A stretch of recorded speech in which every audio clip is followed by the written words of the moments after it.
Good evening, everyone, and welcome back to another episode of Apolla's Odyssey. I'm your host, Apolla Asteria, and it's good to be back in the USA.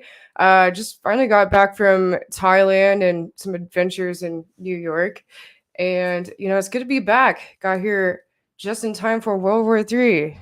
Yeah, not really not really funny, but here we go. I'm just kind of waiting for some people to come on here and get this going tonight. I'm really excited for tonight's show because I'm gonna have my former bandmate the Siren on, Kaisi Berick, and we're gonna talk about basically what he feels about the situation in Ukraine. He's been living there about half time the past couple years, so he has a very inside scoop on what's going on there. But besides that, he's somewhat of a political activist and has performed on a lot of major shows. So we're going to be talking about all that tonight and more. So tune in, tell your friends, because this is going to be a good show.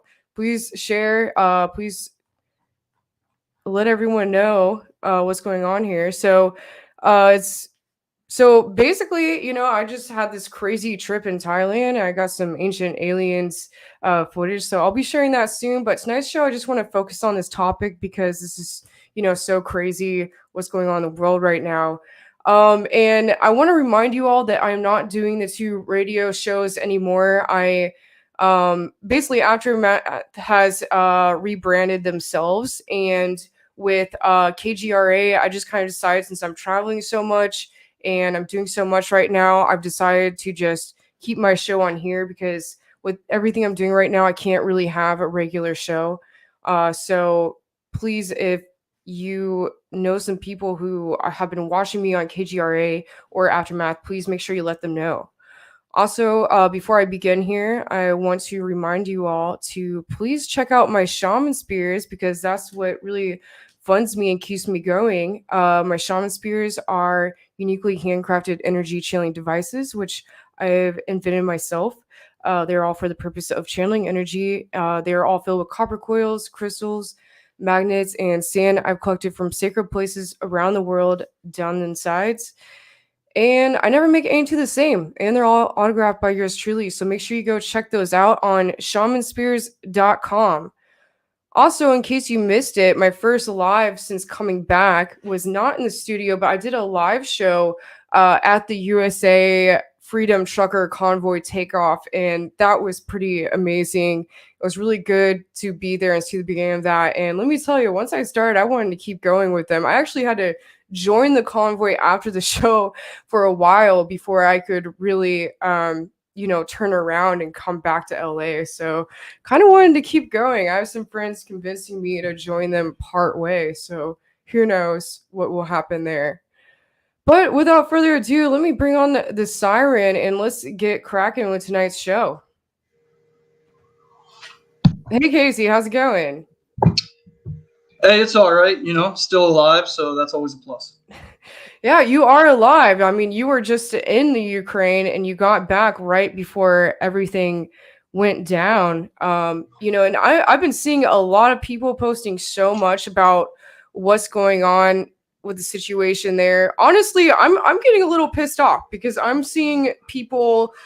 I posted something earlier today about the Russians protesting against war in the Ukraine, and some people started commenting on it, like kind of talking crap to me, saying like, oh, don't you know about the deep state influence in Ukraine? Don't you know what's all going on there? And it's like, yeah, of course, there's the deep state influence. We're going to get into that later. There's, the whole bioweapon thing that's going on. We're going to get into that. But, these are people that are living there. So why is that not okay? Of course, the Russians should be protesting. It's great that they are, so I think there's just like, a lot going on here with the right and the left being influenced on both sides, like usual, this whole divide and conquer agenda. So, we'll get into all that. But, before we get into all that, a little bit of your background. I mean, obviously, you were my bandmate, and, you have this amazing Siren project, and you've been living in Ukraine. So, you want to tell everyone about that? Briefly, yeah. So, we do music. We've done music together for a long time. And currently, I just have some things working on the back burner right now in the studio because of pandemic. The entire infrastructure of the touring industry collapsed. So I'm waiting for all the vax mandates to get lifted everywhere, so then I can start booking shows again and all that stuff. In the meantime, yeah, I own a place in Kyiv with my wife, and unfortunately, right now, she's hiding in a basement, sending me nonstop video footage and feeds, surrounded by explosions. So I just left Ukraine right before this happened, and I go back and forth about every other month. And now, unfortunately, I can't get back there except on foot from Poland if I needed to go rescue her. So my parent-in-law. Okay, go ahead. No, I was just saying, wow, that's crazy. I mean, the airport there was just blown up yesterday, right? Is that the only airport in Ukraine? No, there's some military airports and civilian airports. So the actual main civilian airport is still intact, but it's completely blocked off. They have a bunch of like tractors and vehicles set up all over the runways so that nobody can land or take off or anything like that. But it's been in a battle back and forth between Russia taking control of that airport and Ukrainians taking it back. But yeah, all the other military airports have been destroyed, or at least partly destroyed. So my parent-in-laws actually work for the Ukrainian military. So I can't discuss anything more about that at all, for real. But I'm not on Russia's side, and I'm not on Ukrainian side, and I'm not on America's side at all. I'm not on a side of anyone's political side. Okay, I am only on the side of peace and keeping my new family safe. Okay. So what are your thoughts on the agendas here? I mean, it seems to me, looking at this, it's like, the people that listen to MSM, they're all like, oh, we need to protect the Ukrainian people, and then the people that are, kind of more conspiracy minded or on the right or whatever, are all about like basically saying that, there's like a deep state influence there and that the biolabs are being bombed. So, I mean, what are your thoughts on? To me, it seems like it's just a separation. They're trying to get people to be, thinking this way or this way, and no in between. Yeah, I'm gonna break it down right now. I'm gonna basically explain how USA just started this war and is solely responsible. And I have my own family members currently on their way in the Navy to this region right now. And I'm not trying to, like I said, I'm not taking any side on anything. I'm just here to report some factual information, and anybody else can kind of make up what they want. But evidence shows that that USA is specifically responsible for this, and I'm going to break it down right now. So we have the Donbass region of on the Russian border, which has been in a conflict for almost a decade. Okay, Donbass region is in Ukraine on the border of Russia, and it's made up of two main parts, and it's Ukrainian versus Ukrainian. Okay, for almost a decade in this small section. Some of them want to be part of Russia, and some of them want to be part of Ukraine. So it's a small civil war, and there was a agreement called the Minsk Agreement Minsk Accord, and it basically says there's supposed to be a ceasefire. Everybody should have democratically elected officials representing them. Blah blah blah. So Russia has not actually been involved physically over there. There is separatists. Okay, so you have the Ukrainian separatists that want to be part of Russia, and then, like I said, the other side. Okay, so Russia is the main language in that whole country. So some areas of the country have more of it, some have less of it. So Kyiv, the capital, is in the middle of the nation. When I'm there, that's where we live. When I'm there, everywhere I go, all the signs everywhere, everybody talking in all the stores everywhere, everything's Russian. Okay, the language is very similar. Ukrainian language, in my opinion, is a little bit more beautiful. It's very smooth. It's almost like if you mix like French with Russian.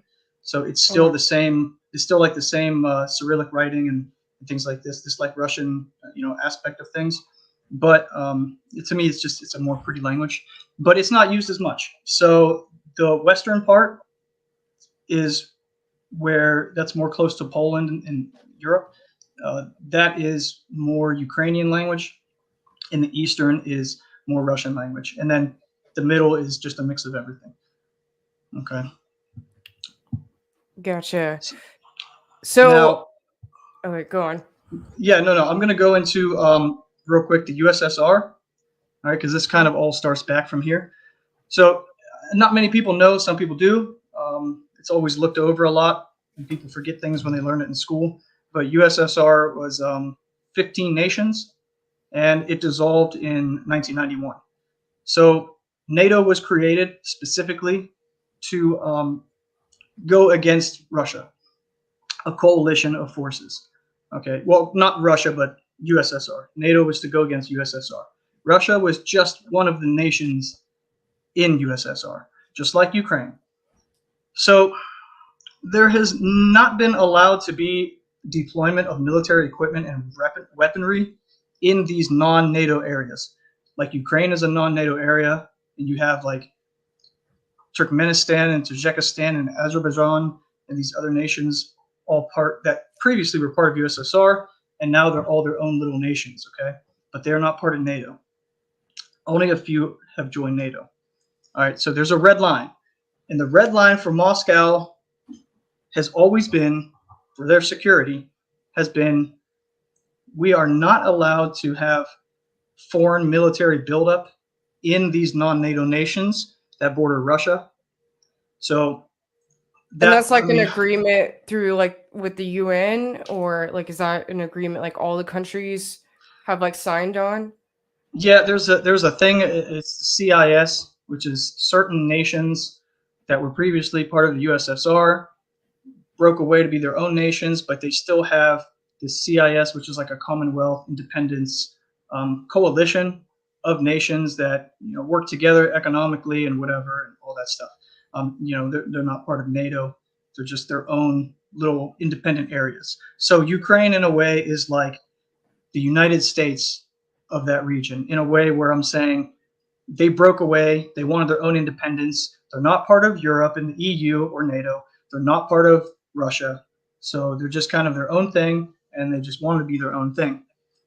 So now, one of the main things that this is the red line is because Moscow, the capital of Russia, is only about a 7-hour drive from Ukraine. So Russia is massive, okay? But that's, Moscow is not deep into Russia. Moscow is very close to these borders of Ukraine and the other parts of Europe. So it's like a part of Europe in a way, like geographically located, and then there's the mass rest of Russia.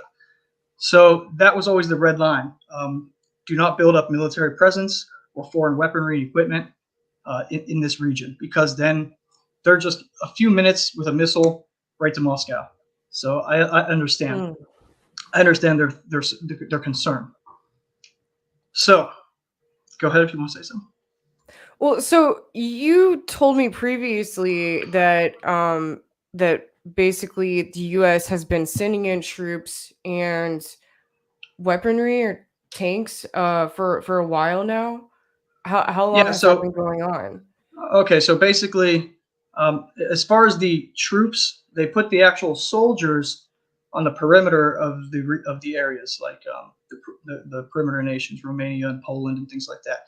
But all the military equipment, we're talking the missile systems and things like that, have been coming in for a long time. So this has been something that they've been crossing this line for a long, long time. And that's just And since the previous this administration, during this administration. Biden administration started building up this military presence in and around Ukraine lately. Okay. Now, we always funded Ukraine. We've always given them money for weapons and things like that, like $1 billion a year, stuff like this. Okay. We've always given them military aid in that kind of way, which that's kind of walking on a gray area with this whole agreement with, Russia and the NATO situation and not building up in these non-NATO regions over there that border Russia. So that's a gray area already. But Biden administration specifically started building up insane amounts of like physical equipment and weaponry and stuff, and then sending troops into the perimeter surrounding nations, kind of on a standby or whatever. So crossing this red line, Putin warned many times of this publicly, on calls, everything. And what does Biden do? He builds up more. So Putin started to, just now the other day, he started to destroy every military outpost in Ukraine to basically disarm them of these illegal weapons and equipment. In his mind, that they're illegal because they're crossing this red line, this agreement. So And Putin's everywhere that plan. was oh sorry, go on. No, go ahead.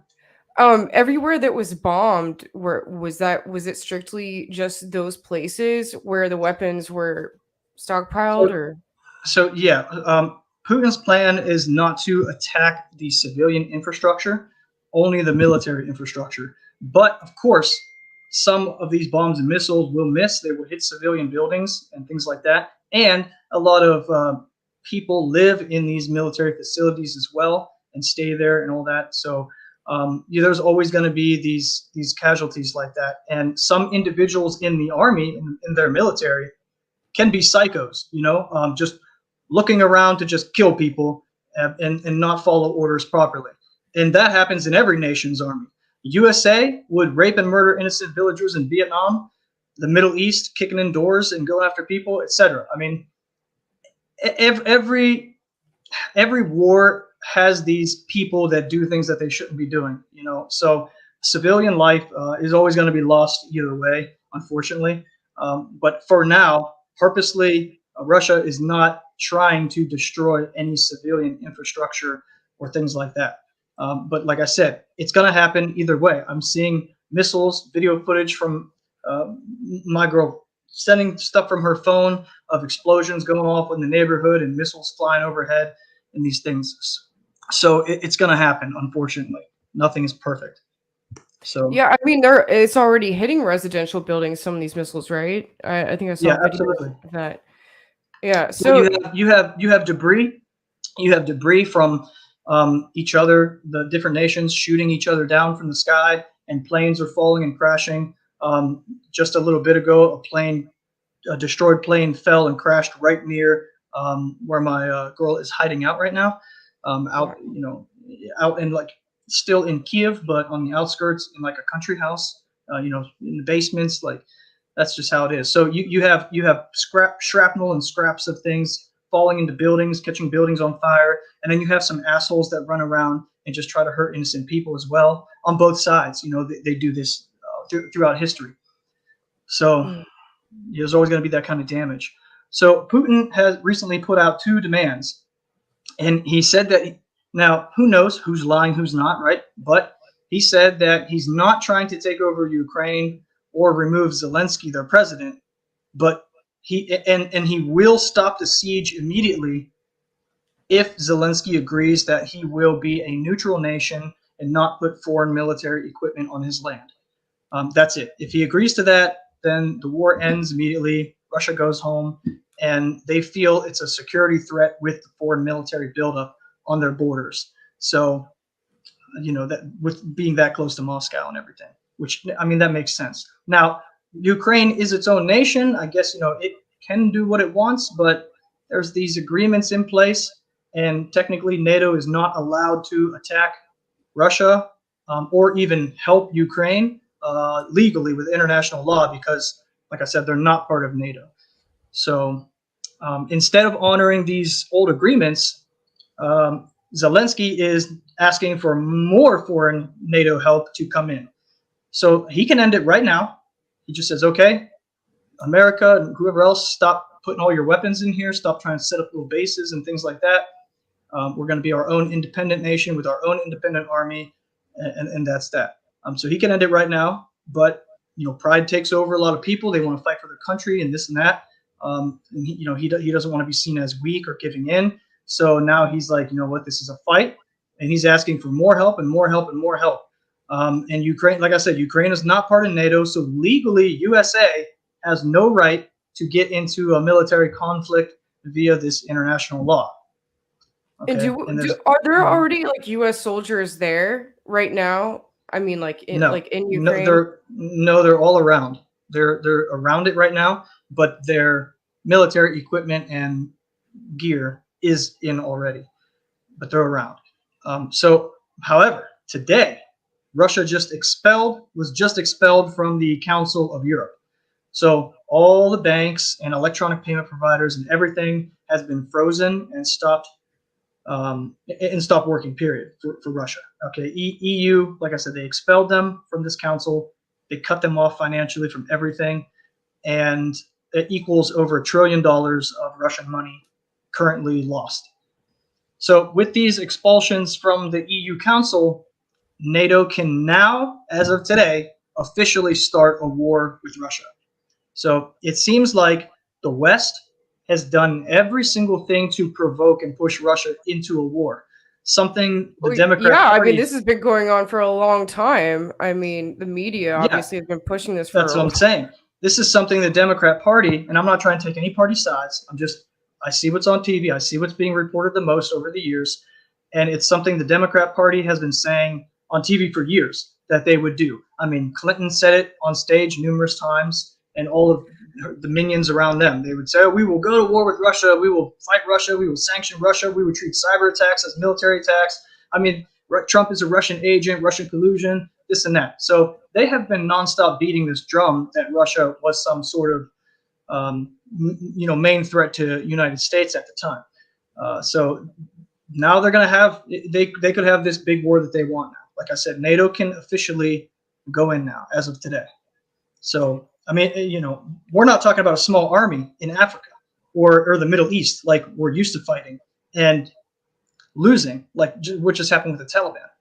So this is not a small army. Russia has more nukes than any nation on earth, more than America. America is second. So Russia also has alliance with China and Iran, a major financial alliance, more superpowers that certain parties and a lot of these warmongers in the Republican Party, they've all been trying to get at these nations for a long time. And the average someone watching this that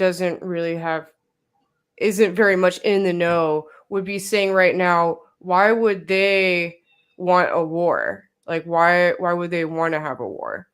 Well, there's a few things. I'm going to get into that here in a sec now. So remember, personally now I feel that Putin will probably unleash more hell over there now to punish NATO and Zelensky. So this is now going to start meaning a lot of civilian casualties. Because nobody would back down and remove their foreign military equipment out of there. So he gave them an ultimatum. They crossed the red line. And then he says, okay, stop this now or I will continue. So I think he's going to continue. And you're going to have, okay, first of all, USA started a war with Al Qaeda and they used Afghanistan as a battlefield. Okay, military industrial complex flourished. Okay, they started a war with ISIS. They used Syria as the battlefield. This list goes on. All these proxy wars and things. Now they're starting a war with Russia and they're using Ukraine as this battlefield. So they want to say, the media and things, they want to say, oh, Canada, it's okay for Canada to freeze everybody's bank accounts, break their windows, slash their tires, impound their vehicles, get them fired from their jobs, and suppress any type of political dissidents and opposition, with people peacefully protesting, but they want to say that no, we need to go to this new war over here with a nuclear power to defend democracy. Now, to keep it real, Zelensky, love him or hate him, who knows, but Zelensky, on paper, he has silenced his opposition, and he has banned many media that are critical of him, and he's imprisoned the political rival that ran against him and lost the election, and their affiliates. So, I mean, you got Biden and the Democrats that have been laundering money, billions of dollars, through Burisma Energy for years, where Hunter Biden was on the energy board of this massive, energy company in Ukraine. So USA sends Ukraine. Go ahead. Isn't Burisma Energy a Russian company? Someone told me this yesterday, so I'm wondering if you know. It's the biggest energy. It's the biggest energy company in Ukraine, and Ukraine does not rely on. It's Russia. not a Russian company then. No, and Ukraine relies. Ukraine does not rely on Russia for oil at all. So Germany relies on Russia for oil. Italy relies on Russia for oil. Lithuania, a bunch of other nations do. So Burisma Energy is I'm not sure what that company is. Is that like a oil company? Yeah, it's an energy company. So they focus on gas resources. They might have sister companies as well that do electric and whatever else. So, but yeah, so energy the is their Biden main family does work with that company. You're saying? Yeah. So Hunter Biden has been on the energy board for that nation for years, and that's where they were funneling a lot of this money through. So they launder these billions of dollars. You got to remember, USA gives $1 billion a year to Ukraine, and then the politicians all get their cut. They launder it. Yes, some of this money has to go to energy infrastructure, which is Burisma. Some of it goes to military infrastructure, which is the military-industrial complex supplying weapons. Some of it goes into this, some of it goes into that, whatever. Some of it goes into the politicians' pockets that help facilitate this, like Biden administration and his people, which is actually Obama's people and Clinton's people. Because remember, Obama, president, vice president was Biden, and Hillary Clinton, Secretary of State. So that crew, well, now Biden's president, and they've hired all the same people to run everything. So literally, it's like the Obama administration for the third time. It's just Obama is behind the doors now. Maybe he's calling some shots, maybe he's not. I don't know. I can only speak on some factual things. But all of their people are still in power, and Condoleezza Rice, another war hawk that's involved in the Iraq war and all that. So you have all these same corrupt people at the table right now. Okay. So there is that motive for the USA politicians to be on Ukraine's side politically for this, because they want to protect their dirty money laundering operation. And then there's some conspiracies I'll get into in a second. Yeah. So what's the deal with the conspiracies? I mean, also a lot of people are talking about some sort of mafia influence. The Khazarian mafia.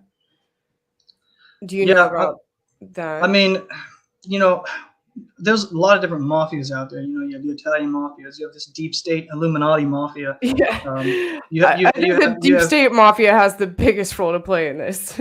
Yeah. You have you have Chinese mafias and Russian mafias. So I mean, there's these mafias all over the world, and they're all inbred into all politics in a lot of different nations. So I would not be surprised if one of these organizations is, of course, somehow involved. Now, it is true that there are at least 15 USA secret bio labs across Ukraine. Okay, like biological, we're talking just like the one in Wuhan, the Wuhan lab in China that was funded by George Soros and Bill Gates and designed and set up by Fauci to do illegal gain-of-function viral weapon research. Okay, so it's the same situation. We do a lot of shady stuff all over the planet because America has banned this gain-of-function research and technology because, I mean, it's really only used for negative purposes to attack people based on you can make things adjust to their race to only attack certain races. I mean, it's a tool for eugenics and anything else. And while you're saying this here, I'm just going to pull up this article that you sent me yesterday. Um, so this is obviously there's a lot out here about these bio weapon labs being in Ukraine. I think this is right here. This is where it shows where they are at. Am I right? Yeah, that's some of them. There's a few more too. And so this is just to show everyone, this is the evidence of that. Yeah, yeah. I'm not just making anything up. So these are, the agreements, and yeah.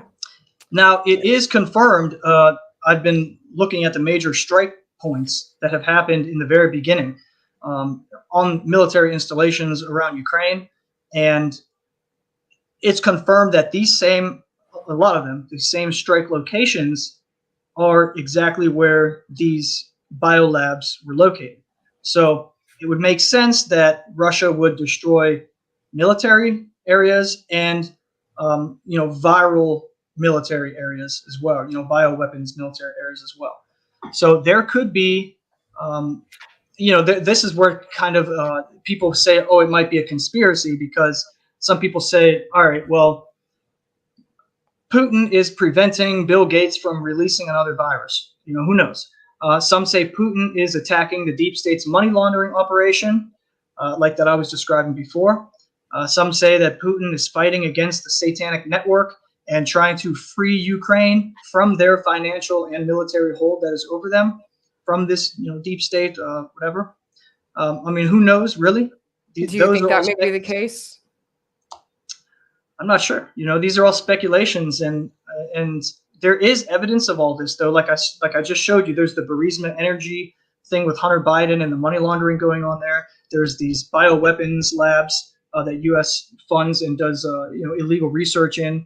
So there is evidence. And Russia is a predominantly Christian and Orthodox religious type of place, and there has been an insane attack on Christianity over the years. And I'm not religious, so I'm not like trying to be on one side or the other. I'm just noticing these things, and I'm noticing these attacks on trying to, it seems like, destroy Christianity, because it has these foundations of peace and having a nuclear family and being loyal, and and a mother and a father and the children. And there's a lot that's trying to destroy that. Even as we noticed in America recently, BLM, Black Lives Matter, right on their website, had it written, and they had announced on camera that they are Marxists, and it said right on their website that they are trying to disassemble the nuclear family. And these are all similar things that communism has done throughout history. They break you from your family. You can turn your family in for things. And you don't worship religion. You only worship the party. Only worship the politicians that are in power. And this is all obviously relating back to the whole New World Order agenda. Everything in media these days, it all seems to go back to taking apart the nuclear family, as you say. And it's really interesting. Obviously, even with housing, it's like they make housing prices go up so much you can't even have like a regular home. You have to get like a tiny apartment, and most people are so in debt they can't even afford to, by the time they're out of college and have their first car, that they can't even afford, like these millennials or younger can't even afford to start families these days. Exactly. So, back in the day, you used to be able to just have a simple job, maybe like pumping gas at a gas station full time, and you can own a full family home, and you guys can grow and flourish, and children have bedrooms and all that stuff. So now we have people from like the WEF and all these economic forums and groups and Bilderbergs and everything, and you have like Klaus Schwab that says things like, oh, we will own nothing, but we will be happy, because we will be happy that we're in these trances, watching videos online all the time, and movies and social media. We will be locked in these trances, and we will be happy. We're playing our games and we're watching our social media, while everything around us is falling apart and we have nothing at all. We no longer have money to buy a home or buy these things that we want to keep forever and pass down to our generation to generation. Even the land in America, you buy a house or a piece of land, you don't own that forever. it no longer exists because you have to pay property taxes on it. Okay, these same reasons that we broke away in rebellion from the crown many, many years ago to get away from all of these taxes, we have now. So you can't own land like that. If you are broke but you own a piece of land, you're going to lose that land because you can't pay these taxes on it. You can't just live off the grid like that. You have to have some sort of income in this wheel, which this is different in Ukraine. This is something I actually like about Ukraine and why we own something there, because they don't have property taxes there. If you buy an apartment, condo, or a house or land, you own it for life, period. You have no payments on it, nothing. It's yours. The only payments you have is if you set up water and electric, and or you're part of like a condo where they have building fees and things like that. But yeah, I mean, you own it forever. And that's something that I wish America had, like it originally had back in the day. So, yeah, that's really amazing. And I had some things that I wanted to pull up of what people were kind of saying here. My screen's a little small, so can't. Oh, okay, I can kind of read this. Do you want to kind of go over what some of what people are saying and maybe give your opinion on it? Yeah, first off, what is actually happening so far, aside from all of these possibilities and things that could be connected and conspiracy things or whatever, like I said, there is a lot of evidence leading into a lot of this stuff, and it probably is actually going on, but I don't know for sure. But what I do know that is for sure going on, because I'm getting video footage daily, nonstop. My phone's going off right now, from things, from actual footage from my family there. And like I said, part of them are in the military and relaying stuff. So what is going on right now is a lot of innocent people are very scared, and they're hiding, they're fleeing, and some of them are getting killed when their homes are destroyed inadvertently by debris exploding in the sky and crashing, or missiles missing their targets and bombs and things like that, or just asshole people in the militaries that are just going around, just hurting people. So yeah, you always have these casualties, and that's what's happening right now. So there is this war going on, even if it's supposed to only attack the military infrastructure or these biolabs. Even if it's only supposed to do that, it doesn't do that all the time. There is human error with all this. So even automated missiles, you have the wind changes. Oh, it flies over here and it misses and it hits this commercial or residential building. I mean, these things happen. So, Yeah, along with that, I'm also hearing that a lot of people are saying that they think that all of this about the these things being bombed, like just these certain locations with weaponry, is actually just Russian propaganda. Do you think that could be possible, or do you think that is no, not the case? no. I mean, it's there. These areas are being bombed. So, like I said, I have family there right now, and like I said, some of them are in military, and the others are hiding and sending video footage and leaving from one area where our place was, where our house is. First things were happening there, and I'm on live phones while all these explosions are going on around our residential area. But that's because there are also small military installations spread throughout the whole nation. So you have, Yeah, and that's another thing. It's like some people like that I've been, obviously I'm connected with a lot of people in the kind of disclosure conspiracy community online, and I'm seeing a lot of posts of people like, oh, it's all propaganda, like, there isn't really like that much being blown up there. So I mean, obviously, there's a that this lot. is for sure not the case. Yeah, there's a lot. There's a lot. And and a lot of people, they want to believe certain things, and they might have a good heart about that, because they're trying to expose corruption, and there's so much corruption out there from so many different angles. A lot of people get a little turned to the side and confused about a lot of things that are going on. So I mean, that's what it is. I see a lot more death coming now that NATO can officially get involved, and NATO has announced this. They have announced that they are sending, let's see, I have it somewhere on here. Where was it? Yeah, right here, just now posted today. NATO's sending in 30 NATO allies announced new weapons and that they would supply Ukraine, including air defenses. So they're, yeah, I mean, as of today, they officially, like I said, they canceled them from the EU Council, and now they can go to official war with them. So that would technically signify World War III because you have multiple world leaders and nations involved in a war. So that fits the definition of a world war. It's not just Ukraine and Russia having something now. Now you have all these NATO places, USA and everybody else and whatever. So do you think, moving forward, if this escalates, do you think that China will join Russia and the United States will join Ukraine? And do you think this will just stay in Ukraine and continue using Ukraine as a battlefield? Or do you think, could there be an explosion, like, some missiles sent over to the United States, like, well, just randomly overnight or something? There has been Chinese fighter jets seen flying around the areas. Right now, China is remaining neutral. They're just like, hey, Russia can do what they want. They're their own sovereign nation. They are huge, in cahoots a lot with them financially on a lot of things. So yeah, it's a huge possibility. But what I do personally think it was wrong for Putin to attack anything, because I understand that the USA and NATO military buildup was a threat, but I always believe in defense, not offense. No one attacked Russia yet. Okay, so he did not have to defend against anything yet.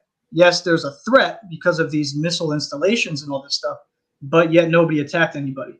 So I think it was wrong to just assume that these buildups at one point were going to attack you, which they might not. But yeah, I mean, he just went on the offensive right off the rip, and a lot of people are scared of getting hurt. Now, if these biolabs have been destroyed, like it seems they have been, then that's great. I mean, that could be a great thing for humanity. But we'll see. But I also think it was wrong for USA to instigate, to provoke this entire thing by building up all this military everywhere. So I was just in Ukraine and everything was fine. Okay, we've always had this little thing on the border going on with the separatists and the rebels and the little small civil war over there for the little area, which Russia just announced the other day. They recognize it as its own nation now. So now they can call in Russia for help. But that's always been going on for a long time. Now you have this thing all over Ukraine happening, and America was just swatting a bee's nest nonstop, just smacking this bee's nest and smacking it and smacking it. And the bees kept saying, that's a red line, stop. And they didn't. And now everybody's getting stung. Ukrainians that were just hanging out near the bee's nest are getting stung. Russians, they're getting stung. The United States is getting stung. So, that's what it is. Biden crossed the red line. So, something else that comes to mind for me, like when I hear, like, supposedly these bioweapon labs were bombed.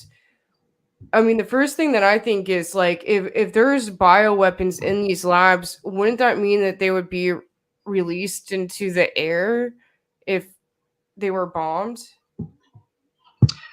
Well, you have to remember, explosion and fire incinerate that stuff. So that's a way to. You don't think it would just, like, I don't know, like the viruses or whatever would go into like noxious fumes and just, you think it would really destroy them? Yeah, because the facilities are only a certain size, and a blast radius of these bombs is huge. So it's gonna vaporize this whole area and destroy these whole things. Now, it's not gonna be like something like a Chernobyl, nuclear factory that's just spewing out nonstop, small particles like a virus or radiation or whatever. It's different because, like I said, it's contained in a small area in a bunch of lab sample things and whatever, and vials and stuff, and everything destroyed, burned up. So I think that's okay on that end. But speaking of Chernobyl, I've been there, and it's my favorite place on this entire planet because it's an entire place that's just completely overgrown with nature, an entire collapsed city. It looks like every apocalyptic movie you've ever seen. So I find peace in it. There's lots of beautiful animals there that live there now. It's full of animals. You have deer and wild dogs just everywhere coming up to you and hanging out with you, and it's awesome. It's peaceful and beautiful, and so I love that place. I proposed at that place, and right now there's a battle going on there. So No the way. me- the meters that show gamma radiation and the other radiations are through the roof right now, and they're like 50 times as much as what they're supposed to be. And this all just happened recently since the attacks the other day. So I don't know if it's either. I have a friend also that has radiation monitors in Kyiv, and he was telling me that the Kyiv radiation monitors at his place that he has on his phone at all times, they are okay. So that's fine. But the ones at the Chernobyl facility, they are through the roof right now. So I don't know if something accidental happened, accidental explosion, a missile missed somewhere, or some bullets fired into something, or shrapnel destroyed something, or it was done on purpose. I don't know. And I don't know if it's even real. If it could be Russia because they occupied that area now because they're like in a battle there, but they have it mostly occupied.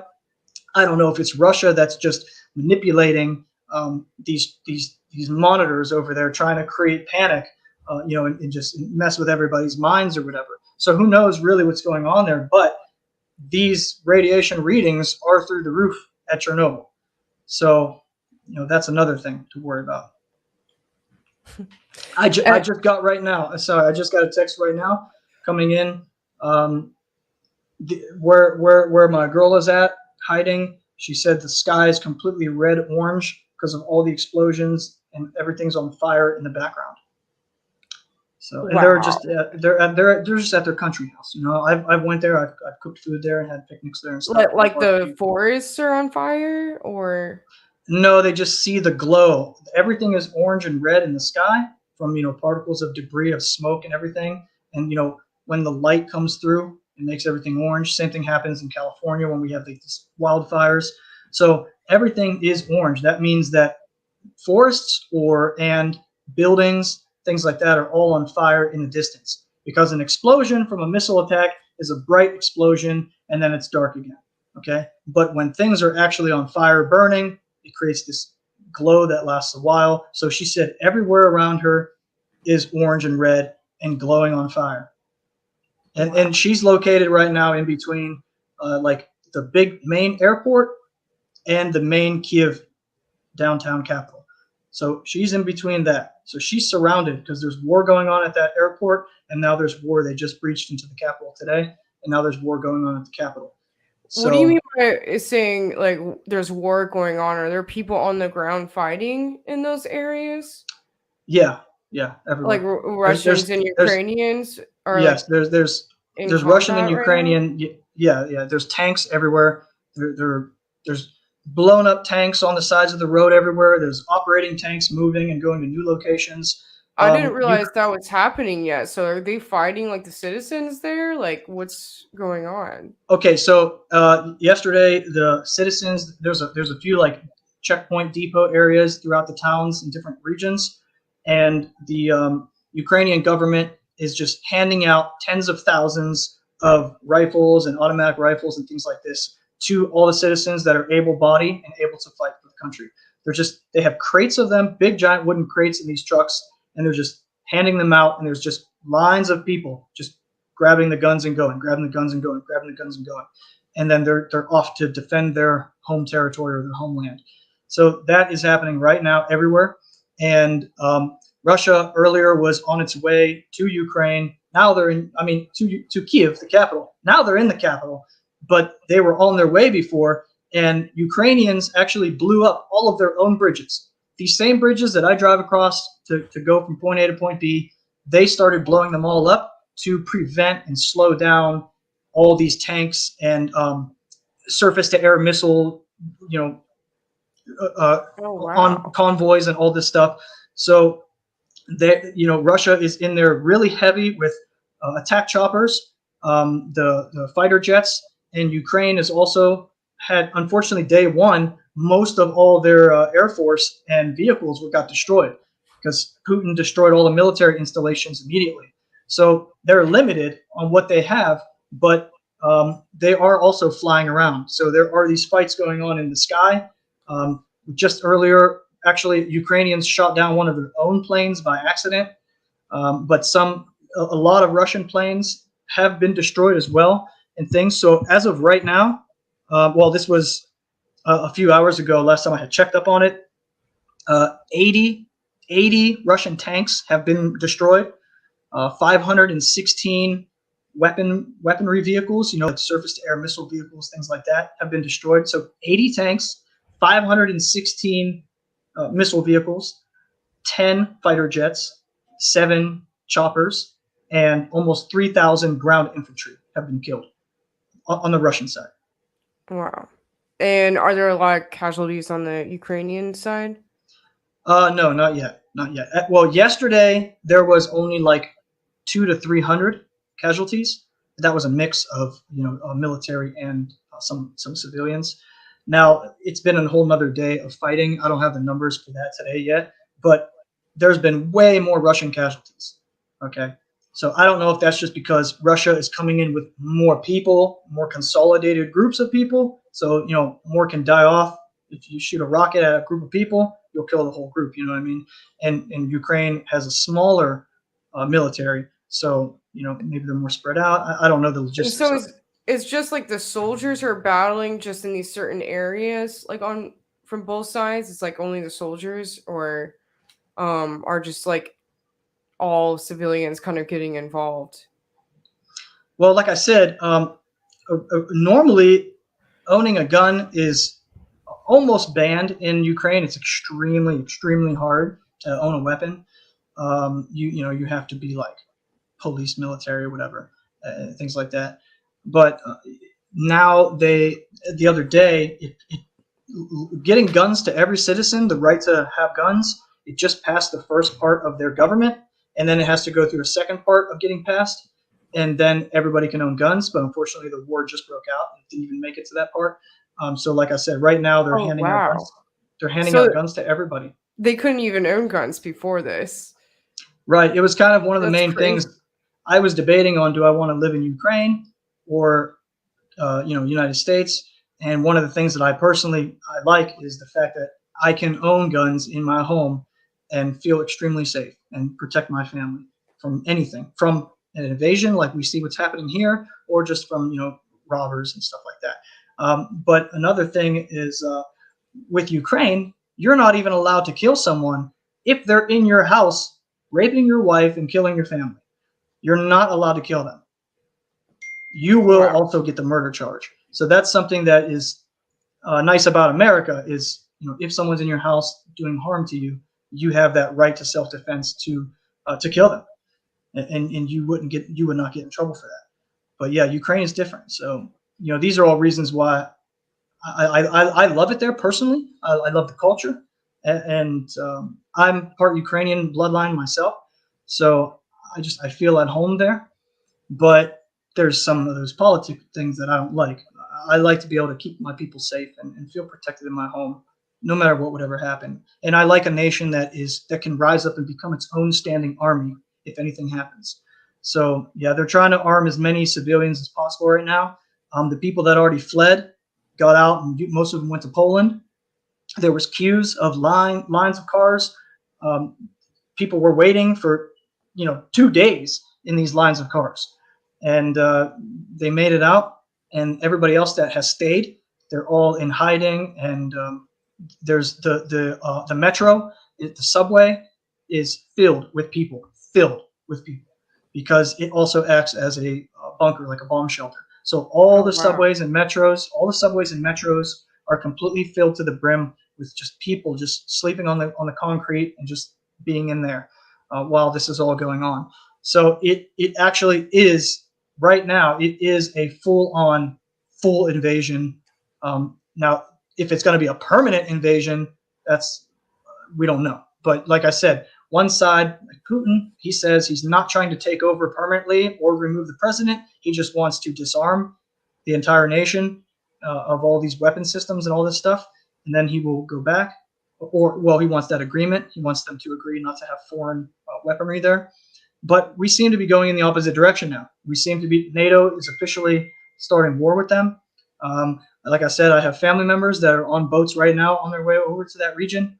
So it seems like it's only going to be escalating, unfortunately. Wow. So has there been like a lot of missiles explosions like just in the last few hours or like recently today? Or was Absolutely, that mostly nonstop. yesterday? No, no, Nonstop. nonstop. Yeah, there was a break during there was a break for maybe like 5 hours, at least in the area that my family's in, because I checked in on them nonstop. I haven't even slept in like 2 days, maybe like almost 3 days or something. I've just been nonstop. I took like a power nap here and there when things had cooled down for a little bit. Just like them though, they haven't slept either, because every time they go to take a nap and try to sleep in the basement, the sirens go off, explosions are going off again, and then everybody is ready to go, ready to try to flee and escape to another area if they have to, and then that goes on for a while, and it calms down again, and then explosions are happening in other areas of Ukraine and other battles, but it's been nonstop all over the entirety of Ukraine. And so the missiles are only hitting these bases, you said. No, no, that they're I supposed to, mean, they're according aimed to only there. yeah, according to the Russian government, they're supposed to just be destroying all the military spots and disarming the nation. Yeah. But like I said, I mean these things are they're hitting all over the place. Yeah, It's I mean human error. if you're saying that there it's happening nonstop, then I mean if there's only so many bases, they would have all hit them all by now. So Well, obviously, you have military on the road too. So wherever the Ukrainian military convoys with their weaponry and tanks and everything are traveling to, you're going to have missiles and jets flying and blowing up those things too. So the war is going to be moving all over in every direction, because you have convoys everywhere, relocating, moving nonstop. So yeah, originally in the middle of the night, the other night, strikes went down to all these military installations. But now everybody's on the move, everybody's everywhere. So they're all trying to get each other wherever they're at. So if there's tanks in the middle of downtown capital of Kyiv, then they're going to be battling it out with the other tanks, or jets or planes or whatever. So that's not a military installation. That's a public place that has now military equipment in it. You see, so this is just gonna. It seems to just gonna get worse and worse and worse, because Putin has said that he will start attacking all these areas if nobody agrees to back down and remove the foreign weapons out of so Ukraine. if the U.S. soldiers join and move in to the area, that's just going to make it worse. Absolutely. I mean, look what we did with the Middle East. We've had what 20 years, give or take. I mean, going on over there, and that was with a way smaller power. So they were able to make something like that just go on and go on and go on and go on, and everybody's making money and whatever. And whether it was over resources, oil or gold, or some other things where they say like Nephilim technology, stargates, anything like this. Whatever the reason was, it could be one of those things. It could be all of the above. It doesn't matter really. It's happening, and unfortunately, the West has been doing everything since the very beginning to escalate it as far as they can. Like I said, everything was okay. There was the small civil war over there going on for 10 years. All right. Everything was fine, though, throughout the whole rest of Ukraine. Everything's fine. Everything's chill. And then Biden has to start crossing the red line, start sending in more equipment, more stuff, whatever. Then they start sending in troops around the borders to get prepared. Now they got, like I said, I got family members that are in the Navy. They're on their way there now, too. Then you had the freezing of all the Russian banks, Russian payment systems. Like we use like Visa and PayPal and all this. They use things like Swift and some other things. All this stuff is now canceled, over $1 trillion. So, I mean, this is similar to what we did to Japan in World War II. We isolated them basically financially from the whole world. We froze all their accounts and everything like that. And then they got pissed. And then, and then they came in and did Pearl Harbor, which another thing we also knew about, and let it happen to allow us to officially go into the war as well. So it's just like history repeats itself over and over with these same tactics nonstop that the USA does. And they start these wars and then they reap benefits from it nonstop, financially, while the citizens all suffer.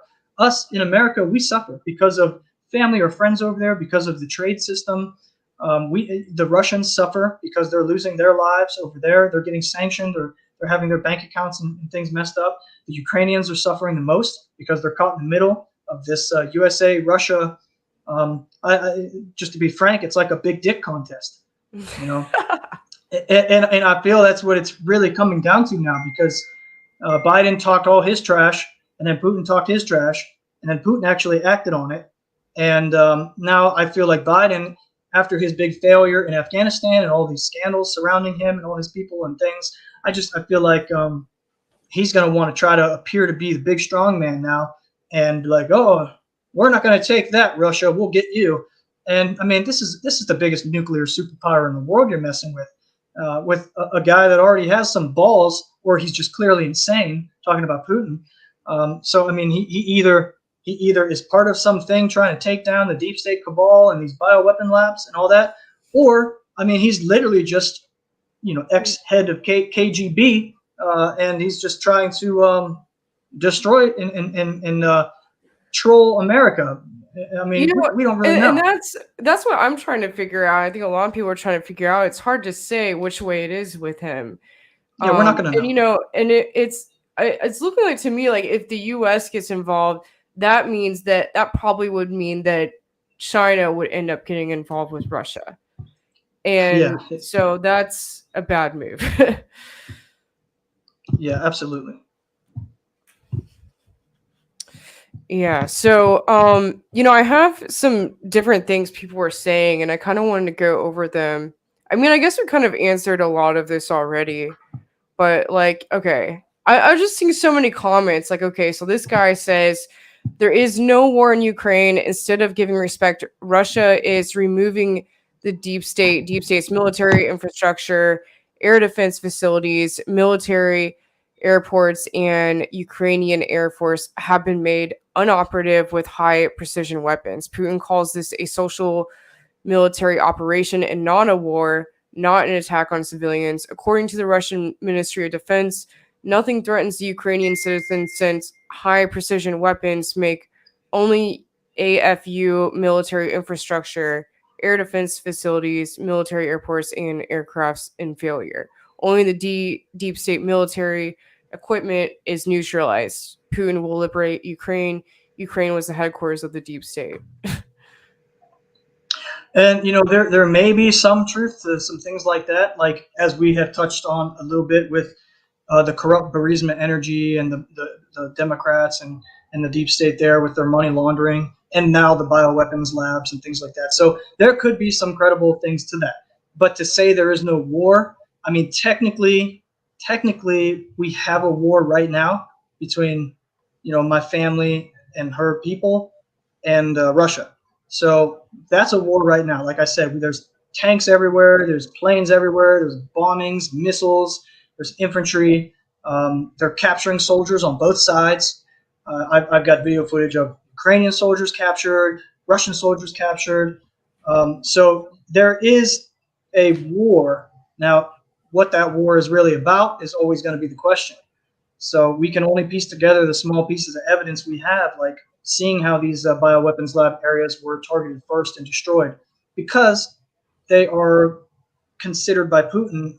Maybe it's just because they're considered military outposts or military bases in some way, biological, warfare. So maybe he just said, you know what, we're just going to take those out because whatever, that could be a potential danger. We'll also take out the air forces and the tank depot areas, the tank yards, whatever. So he could just be taking those out as part of the general demilitarization of the region, or it could be something deeper where, yes, he's fighting against a new virus variant release and going after deep state. So, I mean, who knows? But to say there's no war there is an insane war right now. Yeah, and I just want to comment on with Putin. It's interesting because obviously in the past, like he's given speeches like to the American people, And like what you were saying earlier about, this being a contest basically between these people that are, in power. Um, it's not about the civilians. And, I think a lot of the Russian people are protesting all of this right now. And, I think it's interesting because, like, how did you see the speech like Putin gave to the American people before? Like, obviously, he's kind of, tried to give the American public like information like around like the president before.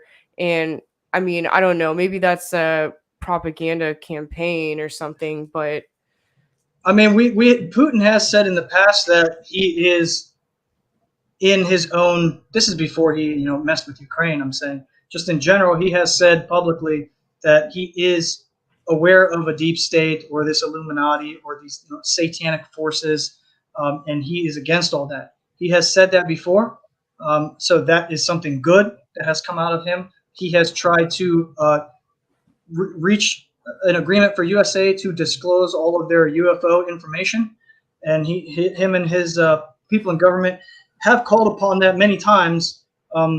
We released ours, and all these other nations are declassifying all their UFO information that they have, but USA is not, and USA has the most of it, the bulk of it.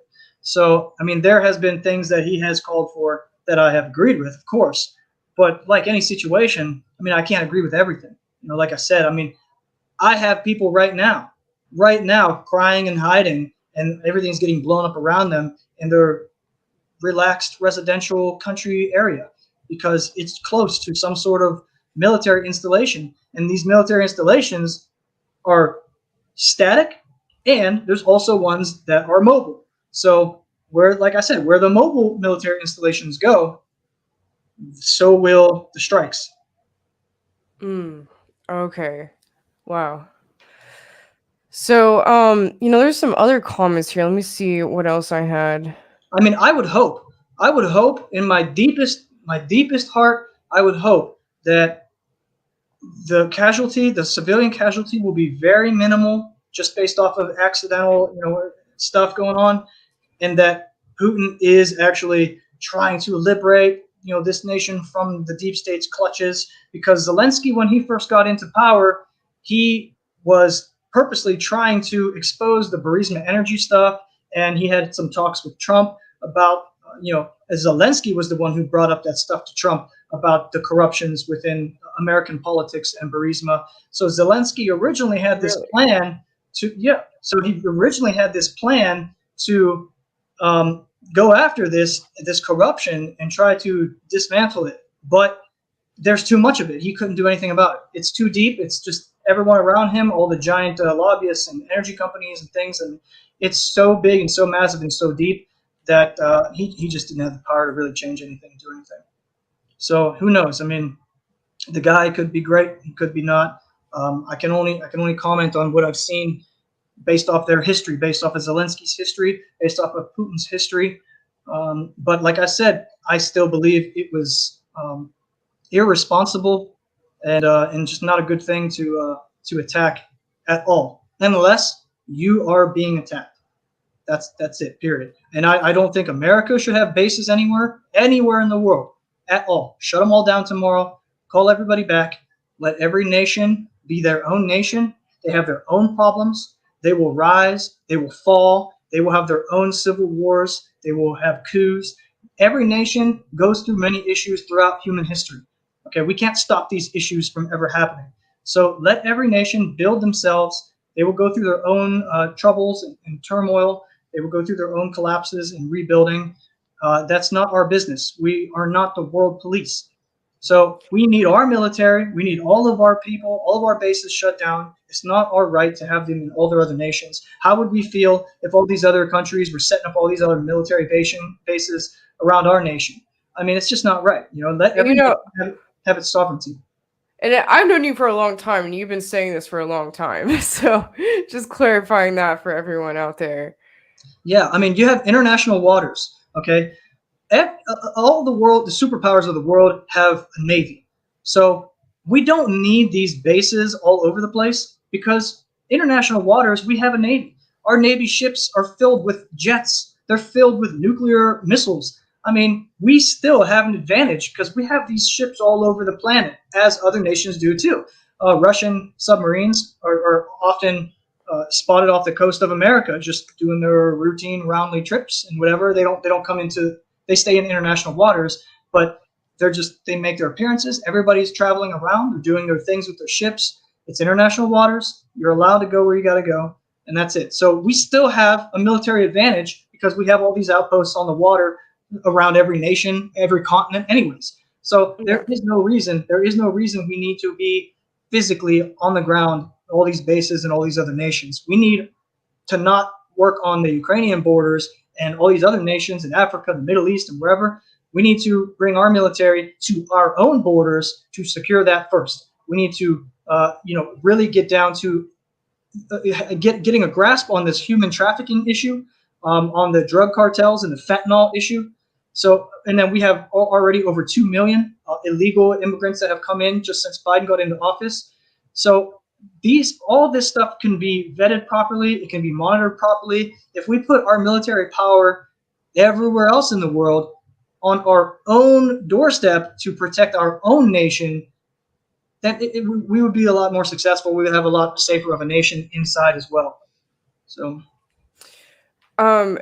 Deb C says, does Kaisi have any info on the Stargates over there in Ukraine? Are there Stargates in Ukraine? I don't know about the Stargates in Ukraine. I've been in the knowledge of various other ones throughout the planet, but yeah, I mean, obviously that happened in Iraq. That's supposedly why they bombed, Iran or Iraq. But yeah, I don't know about any in Ukraine. So yeah, as far as to my knowledge, no, there's no Stargates in Ukraine. You also have to remember Ukraine has been built up as a country first before Russia.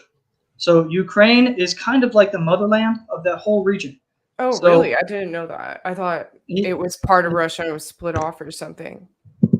No. Actually, even the Russian language was invented after the Ukrainian language. And the Russian language was invented by one of the leaders of Russia. He kind of wanted their own language and all that stuff. So he had hired proper linguistic people to come up with the Russian language. So it wasn't even like this grassroots authentic thing from the beginning. Wow. Yeah. Now all the Slavic regions like Ukraine, Romania, Poland, Lithuania, all these regions all have a very similar language. So a lot of the Ukrainian people, they can understand all these different countries' languages. But for instance, back in the year 996, Kyiv, the capital of Ukraine, was already built up. There was like churches and there was all this stuff all over there. And in 996, Moscow was nothing. It was just swamp, trees, forests, whatever. It was just country land. In the year 1011, giant St. Sophia's Cathedral was built in Ukraine. In Kyiv, and it was a thriving city. And in 1011 in Moscow, it was still nothing. It was just forests. And then in 1070, you have all these monasteries being built everywhere. In 1070 in Moscow, still nothing, just trees and crickets. In 1108, you have the St. Michael's Golden Dome monasteries that are built. So now we have like full technologically advanced at the time, churches and cities and towns and everything around there. And Moscow in 1108 was still just forest. So Ukraine is technically like the motherland of that whole region. Like I said, they've had their language first. They had their civilizations built up first. And then later on, Russia started to build up. And then a lot of the smart people from Ukraine were taken over to Russia to help build that stuff up. Wow, that's really interesting. I didn't realize all of that. And I was actually reading an article the other couple weeks ago about these Ukrainian warriors that used to be they were like sorcerers or something. Do you know about that? I have not heard about this. Yeah, hold on. All I know about is the various wizard factions throughout the planet, stellar, interstellar, off planet and on planet. So you have like the red faction, these red wizards, which are Illuminati or whatever you want to call it. These ones that like to do negative things. And then you have the other wizard factions, and they all represent a certain type of thing. So you have like the green wizard faction, which these are the brilliant people. Okay, we're talking brilliant people. Like people that are part of these wizards, it's not wizards like magic. It's wizard as in like brain, mental IQ, ideas, engineering, etc. These type of wizards. Like Nikola Tesla was a wizard. You know what I mean? So Elon Yeah. Musk is a wizard. So these Trump's, I think it was his dad, his grandfather, whatever, was a wizard. But so you have good ones and you have bad ones, and these good ones you have like the gold wizards, which focus strictly on interdimensional things, spirit realms, subconscious, that type of situation. Okay, so they focus on that, and then you have like the green wizards, which focus strictly on the battles on land, technology on land, and subterranean, under the ground, in the mountains, in the caves and tunnels, various things like that, inner Earth, etc. So, and blue wizards focus more on space exploration, interstellar things, wormholes, energy, power, like Tesla, things like that. So that's where you have the green, the gold, and the blue, and those are all positive wizards. So just Where genius. did you hear about all this? Where is this Uh, coming from? I have a friend Like, in the CIA. is this like a cult or like a society thing or? I have a contact in the CIA that breaks it down for me all the time, and it's common knowledge throughout those guys. So, They oh, sorry. it's just a term. It's just a term that they call these genius people. So they So, each have their own department that they focus on. oh wow. So I found these warriors that or this article I was telling you about. I actually want to share this because this is pretty fascinating. So these are called the Cossack sorcerers, the secret and magical warrior society of Ukraine. Almost everyone knows about the Japanese ninjas and Chinese Shaolin monks. Their combat skills were well promoted in Hollywood. However, few know that at one time in Europe, there were soldiers whose abilities were not inferior to the Japanese ninja or the Shaolin monks, and perhaps even exceeded them. These warriors were called the Cossacks, and their combat skills extended to the use of sorcery. Very So interesting. Very interesting. who were the Cossacks? Yeah, I figured I should just read this because I if don't you don't know. know about it, it's pretty fascinating. So who were the Cossack sorcerers? In the 16th century, in the territory of modern southern Ukraine, an organization was formed called the Zaporozhian Army. You probably know how to say that better than me. With headquarters in the fortress of the river Dnipro called Dnipro. called, how do you say this? Cyprian Siege? Whatever. Do you know how to say it? Zaporizhian? I don't know. Zaporozhian. Zaporizhian Sich. Its members were drawn from various social strata of the population of Ukraine, which was then part of Poland, known as the Commonwealth of Rye. Its political structure was democratically organized, largely resembling the community of Pirates of the Caribbean. The main occupations were fishing or hunting, fishing, trading, sea voyages to the Ottoman Empire, and also as vassal of the Crimean Khan. The community also participated in the organization of rebellions against the Commonwealth, although they rarely participated in its military campaigns against the Moscow Kingdom in Sweden. They called themselves Cossacks to themselves, which in translation from Turkic language means free people.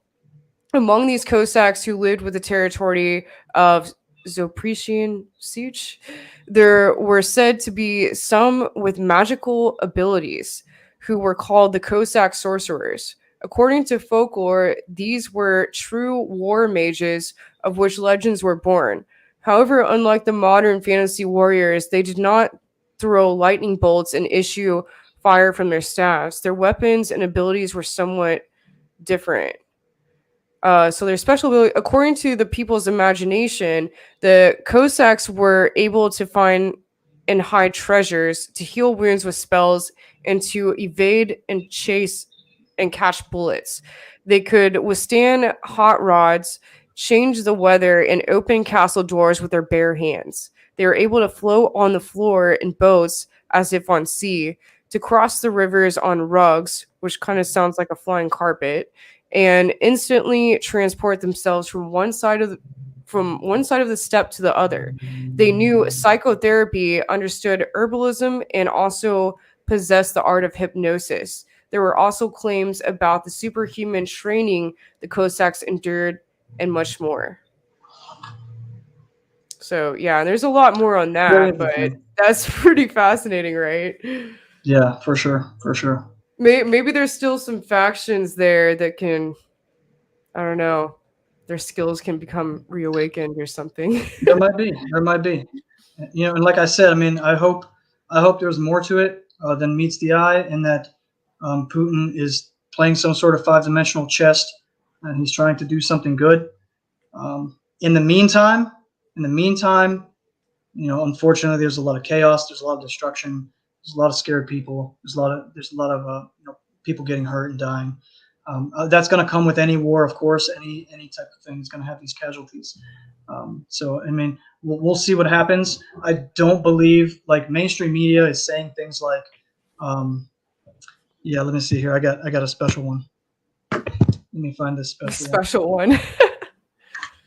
Yeah, where's it at here? I've Yeah, seen for a lot of instance. special posts today. Yeah, for instance, you know, one of their people in the media over there, they says there are over 200,000 Jews in Ukraine today. When the intel says Putin plans to execute religious minorities in Ukraine, let's be crystal clear on what that means. So, you know, sources say Putin is going to execute religious minorities like Hitler. I don't see that happening. Another thing, they're really trying to make Putin seem like a Hitler. So, on another thing, NBC News confirms the U.S. said it has credible information that Russia has plans to kill large number of critics, dissidents, journalists, and vulnerable populations and send them to camps after an expected invasion. So that's another thing. Unfortunately, the Wait, LGBT where is community, that supposed to be? Wait, NBC News said this, said the U.S. has credible information that, you know, that Russia plans to kill, you know, all these various people, and all these vulnerable and populations, and from the send them to camps. Ukraine and bring them to Russia? Just send them to camps. So Wow. wherever they would set these camps up. You know, remember like Hitler, he set up camps in various nations and all throughout Poland and whatever. So, you know, wherever this he's allegedly supposed to set up all these camps. And NBC News confirms that U.S. said it has credible information from random sources that you know, Putin's basically going to round up all the Jews and the gays and everybody, and you know, send them to the chambers or something.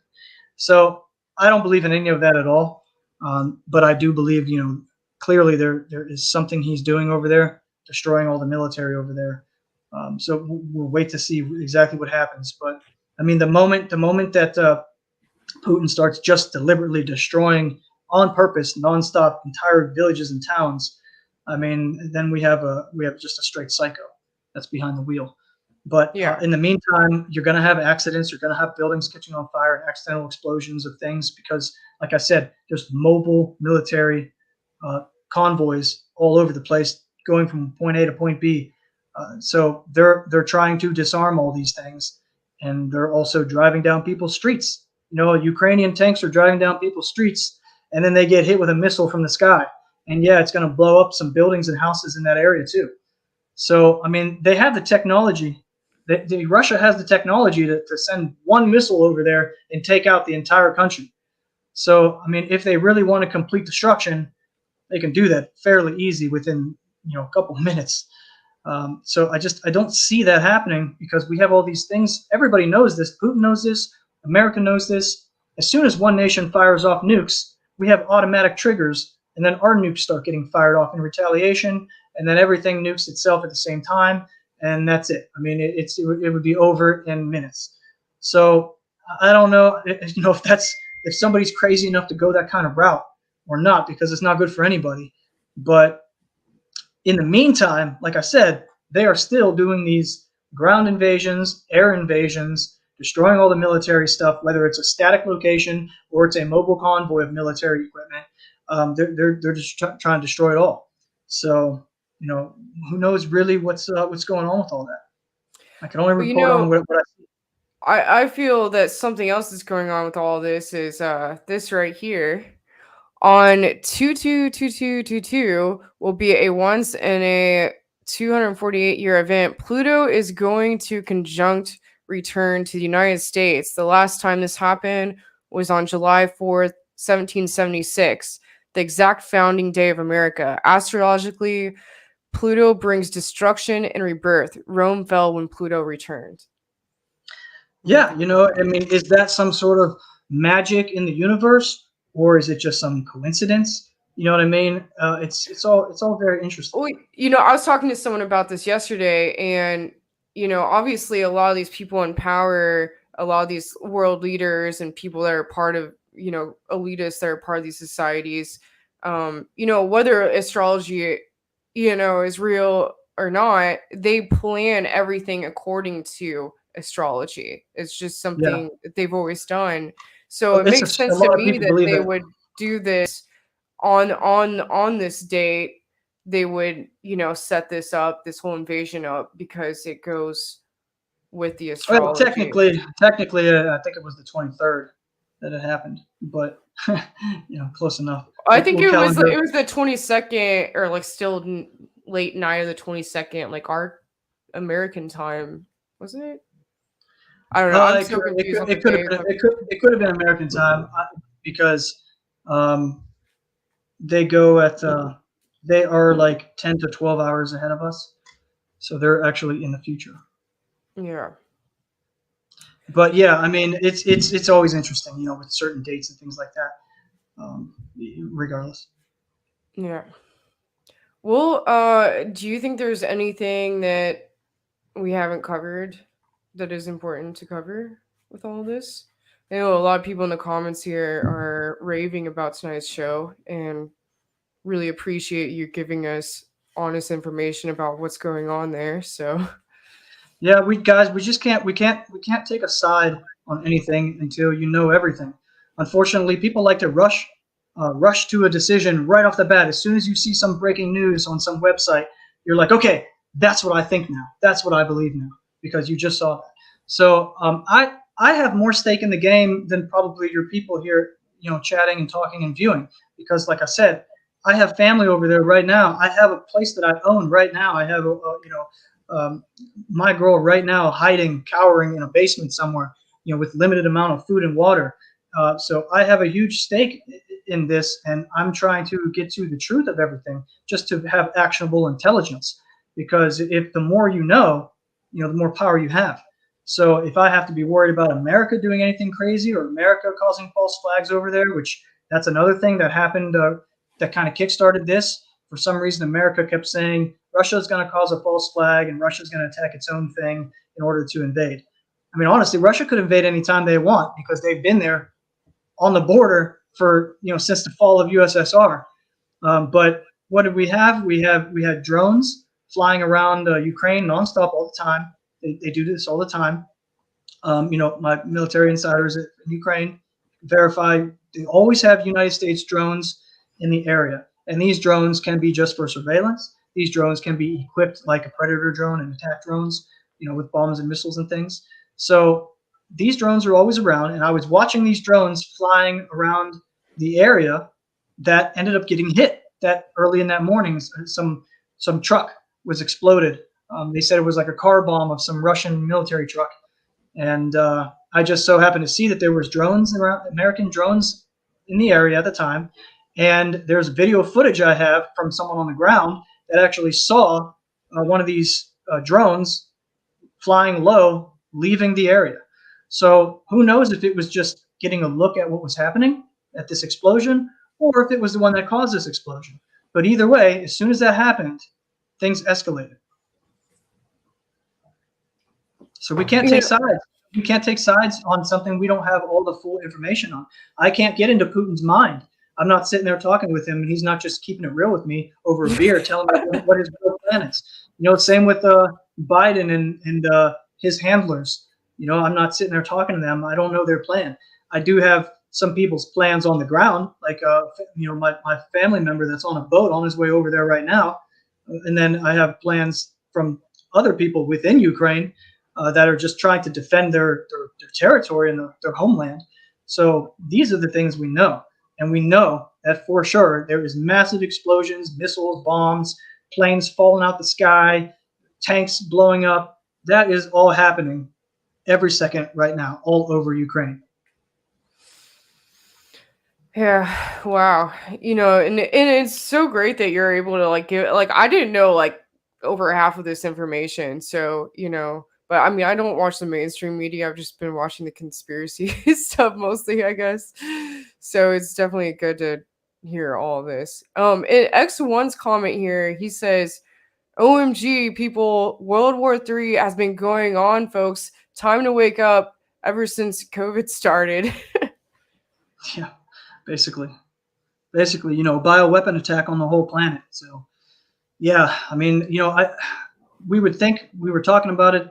Okay, the future wars will be different. The future war will be, bioengineered nanotechnology or viruses. Psychological. Yeah, psychological, info war type of stuff, informational wars, all these various things, infiltration, stealing of technology, communists or whoever else coming into academia, the medical industry, the president's cabinets, whatever, and starting to influence things through that way. Or we have wars like the color revolutions that people like George Soros launch all over the planet. And for people that don't know, a color revolution is a fake revolution. And we did this with the Arab Spring and all that stuff that happened around Egypt, where a third of the population, like 30 million people, rose to the streets and they ousted their corrupt government leader.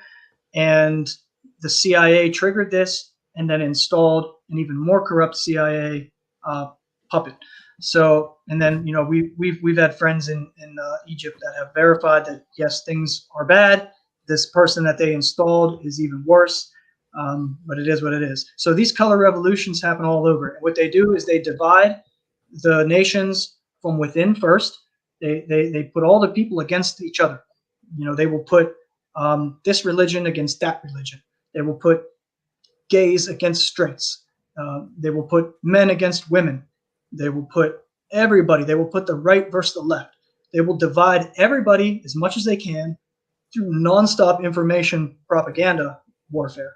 And then when the whole nation is on the brink of civil war, then they can start doing false flags, triggering small things, causing race riots or protests that turn into riots.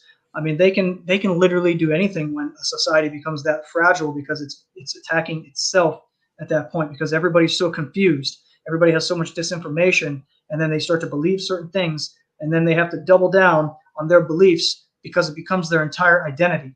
And this is what's happening all over the world. And now it's happening in America. That's why we in America are in a soft civil war now. We have like half the population one way, half the population the other way. And we have my contacts in the CIA, we have a civil war within our departments as well. We have some patriots in these industries that are anti-war and anti-corruption, and are trying to tell people like me, their friends, their family, things that are going on day to day within these operations. And then you have whistleblowers that come out and try to make it public. So some people within this civil war in the CIA and FBI and things, some people within this civil war, within these agencies, they choose to come out public, reach as many people as possible, and then that's it. They're like banned, they're shadow banned, everything. They can no longer get this type of intel anymore. So they get it all together and then they release it. And then you have the other type of people, like some people I know that stay in. They stay in these positions and they just seep it out to friends, family, reliable people that they know as well, to spread it, virally or organically on the ground as well. That way they can stay in their positions and they can keep getting more intel minute by minute, day by day. I just love this comment. The devil rules the world with his little sock puppets. But Yeah, yeah, what I was thinking when you're saying all this is, the people in the disclosure conspiracy community, I feel like a lot of people that are, in the scene I'm in and everything, they tend to feel like, they're in the right because they have all this information. But I feel that that side is also very much influenced in this sort of like, what's the word? Like a think tank.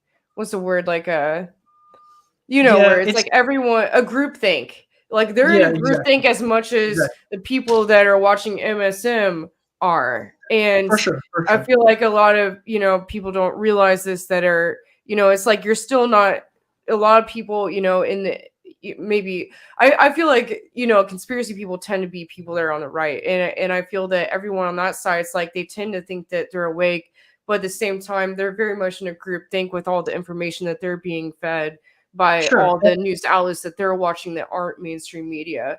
But they're very much like influenced media in their own right, And so yeah, it's hard to and say what's true of and what's course, not. of course, and you have to remember, like political affiliations and political parties and things like this, they have flipped and they have done 180s and changed because it wasn't too long ago where we had the liberals and the left who was extremely against any type of war. They were anti-war. They were pro-freedom for whatever. It's your life, it's your freedom, and all that stuff. Say what you want, have whatever religion you want, date whoever you want. It's your right. They were very liberal. They were very, that was the left back then. Very anti-war, very anti-government, anti-establishment, anti-big pharma, anti-corporatocracy. So that's what it was back then. Okay, and then you remember they were all so against the Iraq War and everything like that, and so so you had that, and then you had a phase where everybody united against the 1%, like the Occupy movement started that, where everybody realized like we're the 99%, and some people say the 99.9 against the 1% or the 0.1%, or 0.01%, whatever you want to do, but generally the 99 against the 1%. So you had everybody on all sides, right, left, middle. You had straight, trans, black, white, whatever religions. Everybody was united together as the 99% against the 1%. And this started taking off globally, all over the world. And then something happened. Something happened where we had so much of this, I believe the Operation Project Mockingbird, which has been declassified now, where the CIA has control over most of the main media and their little sister companies and websites and magazines. And they put out certain narratives to get the mass population to believe a certain thing, like Iraq has WMDs, weapons of mass destruction. We must go over there. Things like that. So they put out these certain narratives. 9/11, these towers collapsed in free fall demolition style. So did the building down the street that wasn't hit by anything. From random group of terrorists that hijacked a Oh, plane or whatever. careful So about some of these words you're using because I don't want to get the show flagged. I'm just saying these are things that are out there in Yeah. the mind, in the mind. Yeah. So these are situations where you have the media saying a certain narrative and going with it, and then later on, a lot of it ends up becoming debunked. The same thing happened in Kuwait when they said they were taking babies out of incubators and killing them and all this stuff, and it was so evil and horrible, and the girls were on TV crying and everything about it, and then later on, that own girl had admitted that she was told to read these things as an actress for hire, and that nobody ever did these things and killed these babies out of incubators. And Iraq did not have these weapons of mass destructions, and there was no actual intel on that. So, this is just something time and time that happens again and again. So we just have another moment where the media, all in conjunction together, says one certain specific thing, like Russian collusion, Trump is a Russian agent, or, impeach Trump, Ukrainian thing, whatever. He's withholding money when actually Biden admitted himself that he was the one that had done that. So, I mean, you have this orchestra together. So Operation Project Mockingbird confuses a lot of people. So now let me get back to the 1% and the 99%. So you had everybody united around the world starting to wake up, and it was a fantastic time. And I really believe something amazing was about to happen, like a turn of society and civilization. And then, for some reason, everybody started to go after each other because the media, everything started to change its course and start making everybody attack everybody. And that's what happened. You had the left became completely establishment, pro-government, pro-big media, pro-big pharma. You know, if you don't take your vax, you're evil or whatever. I mean, there's just so many things that they started to become pro-corporatocracy. And then I started seeing all these giant corporations following the same suit. I would log into video games that I play on the side for fun, and I would see big things come up. In a freaking war game that I'm playing, support BLM, whatever, and all this stuff. And I'm like, why is this on my loading screen right now? You know, this is very strange. So it's just certain narratives then change, and everybody has to now be on the left. They became pro-establishment and all this stuff, and pro-war. When we were trying to withdraw out of Syria, they were all rambling, oh no, we need to stay in this war in the Middle East. We need to be over there. We need to help all these people, whatever, that honestly don't care about what's going on in America at all. So this change happened. You know, you had the typical, back in the day, you know, at one point you had the Republican Party, the big war party, okay? And, you know, they were like bashing gays and, you know, stuff like that, those kind of rights. So the Liberal Party was more like about freedom of speech. Anybody can say what they want. Like I said, now it has switched. Now the right and the Republican and conservative people are like the pro freedom, say whatever you want. You know, we're against censorship, things like that. So, and now the other side is for censorship, and they're always on their little media programs saying we need to censor this person and censor this person and censor this misinformation and do that. And they're supporting the war machine. So throughout history, these parties change, and we can never be affiliated with a party like this because we have to only trust in no governments, trust in no politicians, trust in no parties, only trust in principles, only trust in your moralities. So if you're pro-freedom, then trust in pro-freedom stuff, okay? So we can't just get pigeonholed into one thing and be against everybody else. That's not healthy. It was never in the Constitution for us to have these party systems in the first place. And then a lot of misinformation with these party systems.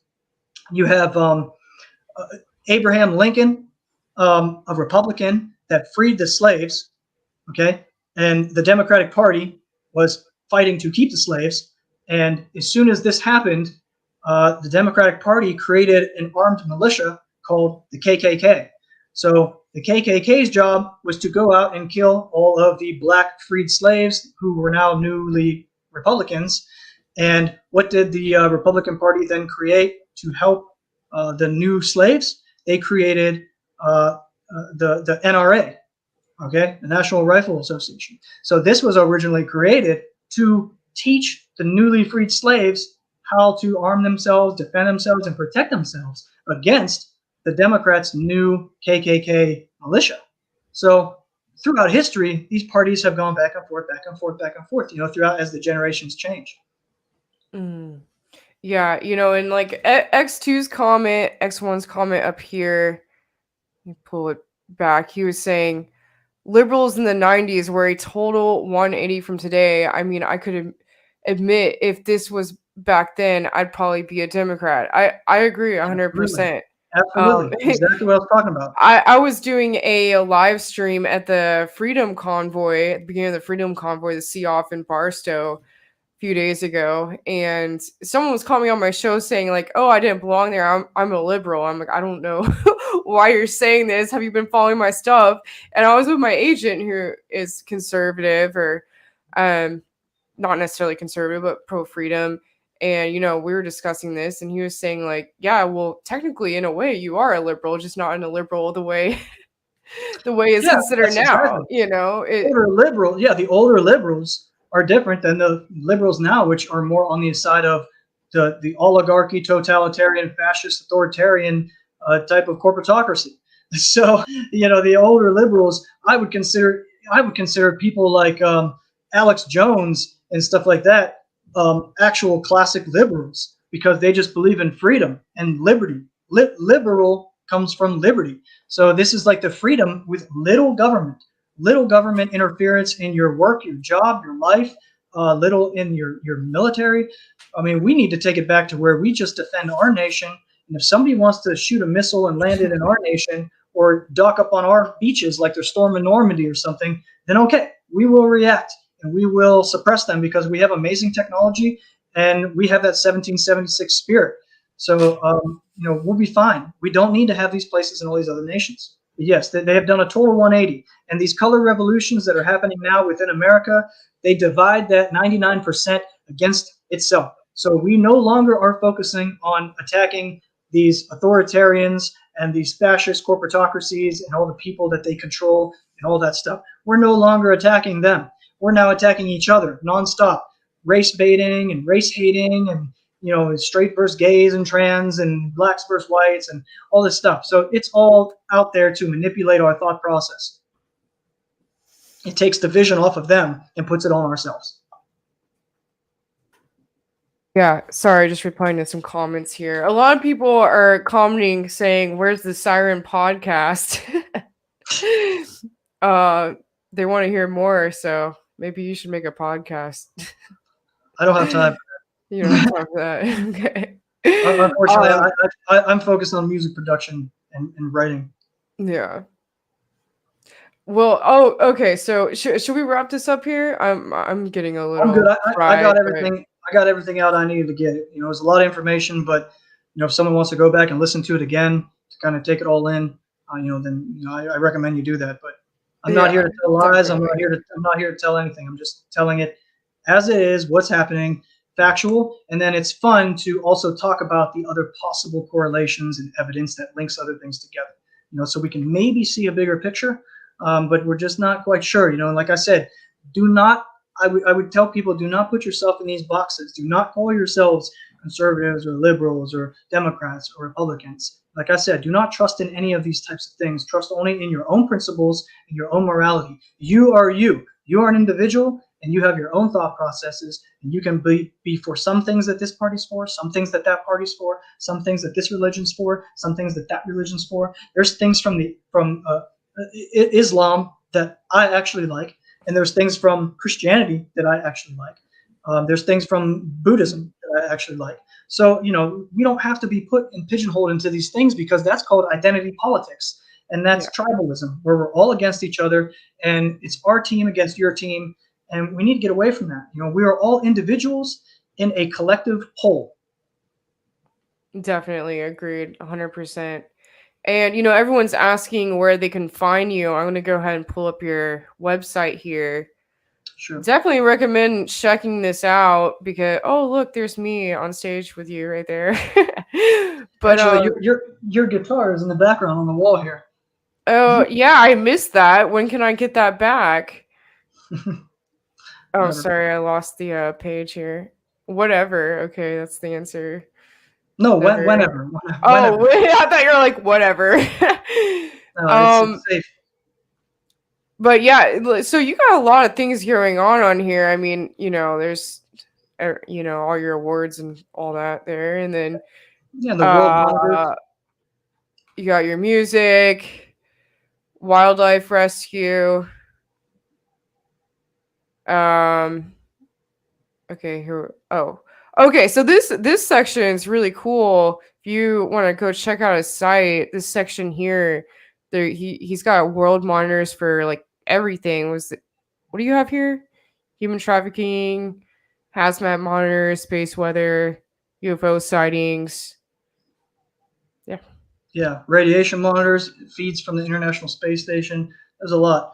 A lot of things. I had a nice documentary section as well, but most of them have all been banned off of the internet at this point now. So, some remain, some don't. Yeah. You got spirit science here.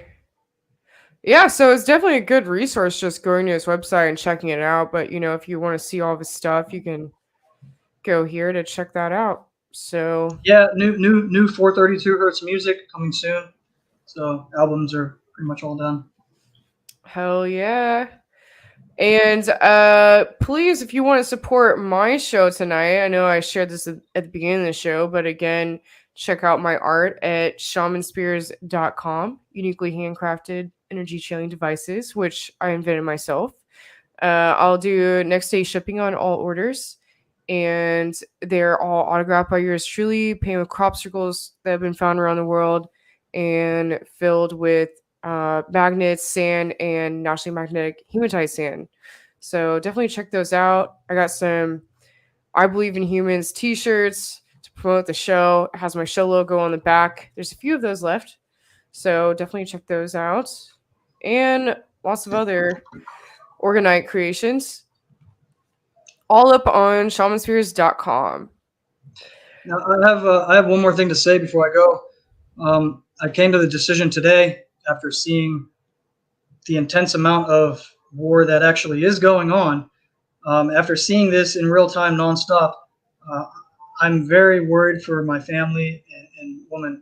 And I have decided today, and I already told my family and everything, that I'm going to be heading over to Poland, and I'm actually gonna ground up some money real quick, some traveling funds for this and some security funds, and I'm going to basically uh, fly into Poland, go to the border. I have friends right now at the border from Ukraine. They just crossed over and they just got into Poland. I'm going to link up with them, and I'm going to rent a vehicle and fill it with gas, food, and water. And I'm going to go, if I have to, I'm going to be on standby, because if this thing draws out too long, my family that's hiding in a basement, they're going to run out of food. So I'm going to be ready with a car full of gasoline, food, and water to take it across the border and take it through these war zones right to their property, and try to give them some humanitarian aid. So it's just a decision that I came to Well, earlier. please be careful with that if you do that. And, you should really make a fundraiser thing. Like, I could have shared one Uh, on tonight's show. you can link it. I'm You can sure a link it lot of actually. people. No, Okay. Have you made uh, one yet? I created a fundraiser for the truckers convoy. It's called truckersanonymous.com, and Oh, you I have some anonymous tattoos on my shoulder pads here. But yeah, so I mean, you have a originally donate section on your website too, though, I right? do, I Where's do, I that do. at? Right on the top there, there's a Bitcoin wallet, and then Right here. yeah, exactly. You just click on that? Oh, you okay. That's just the So ID. you can only donate in Bitcoin. Is it Uh, you don't have a click donate section? Don't you have a click a wildlife rescue for all the animals that I take care of as well. There's the donate for that. So okay. in these times of emergency, normally I would just take donations for, the animals that I raise, foxes, wolves, raccoons, any animals that are in trouble that come to me up here in the mountains, and I help them. But in Well, times of technically emergency, us humans are animals too, so yeah, yeah, but I have a lot of friends and family that are truckers, and I was trying to, when they were freezing all the bank accounts of the truckers, I started Truckers Anonymous, which is strictly only a crypto platform, and it has a list of many different types of cryptocurrencies, and people can donate there. And I was taking that crypto and sending it to my trucker people, so they can do what they need to do with it and share it with their friends and keep things going. But at the time, I could definitely take some of those that help from that for this Ukrainian stuff, for this humanitarian aid that I need to go and do. It's just a personal thing for me, but it's important, and I believe that if the same thing was happening here in California, where I'm at now, I would want to take up arms and defend my land. I would want to keep the people safe around me, and over there is my home. So I live there as well, and I feel me being over here is just me sitting here watching it all happen. So unfortunately, I'm going to have to go over there and probably make some moves. At least be on standby at the border, ready. Can because it's, you get through? I mean, like, are they letting people through from the yeah, other yeah. side? I mean, I can't So imagine many people are trying to get in from yeah, yeah. the other Nobody's side, going in. but Everybody's coming out.